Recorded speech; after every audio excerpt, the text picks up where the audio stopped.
Hello, small groups. This is for the week of July 18th. So we are continuing our sermon series on what the world needs now. And today we are looking at civility, the ways that we can be kind to one another even when we disagree, that we can, as Ephesians, Paul writes in Ephesians, we can be angry with each other, but it won't lead to sinning.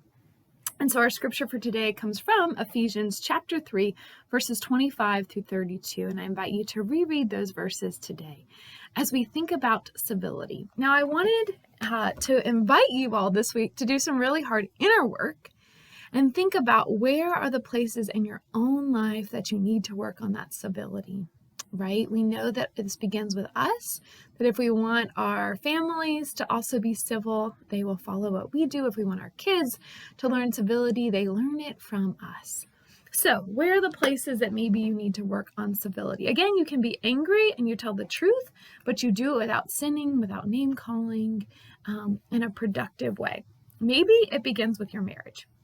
Maybe, like everyone, you married someone who's not perfect, just as we ourselves are not perfect. And so maybe you find that the communication is broken down and you are no longer talking to one another civilly.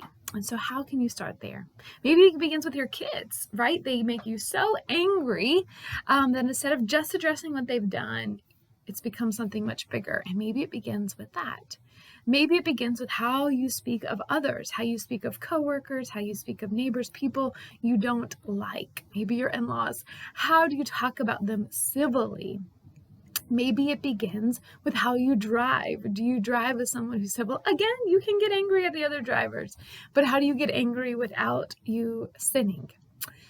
And then we can continue to pray for others, right? Just this week, I was reading on the Wavy 10 app that police are actually investigating for our school board members. They have had threats against them on social media and other places.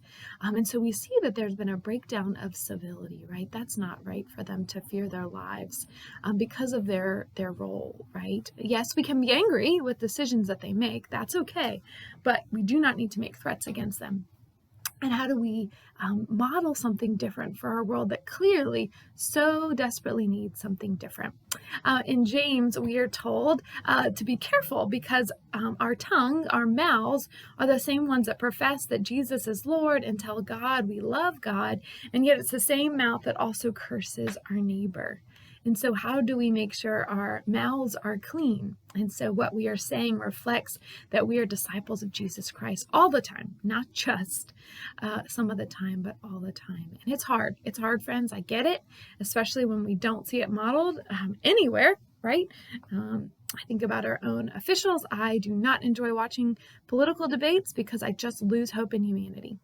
So how do we start with us and then pray for others so that we can all be civil, as we know that the world needs more civility? Again, we are going to disagree. We are different people. We will never 100% agree with everything others say or do, but that doesn't stop us from also being civil, right? So we can be angry, but don't let us sin. So, all right, friends, hope you have a wonderful week.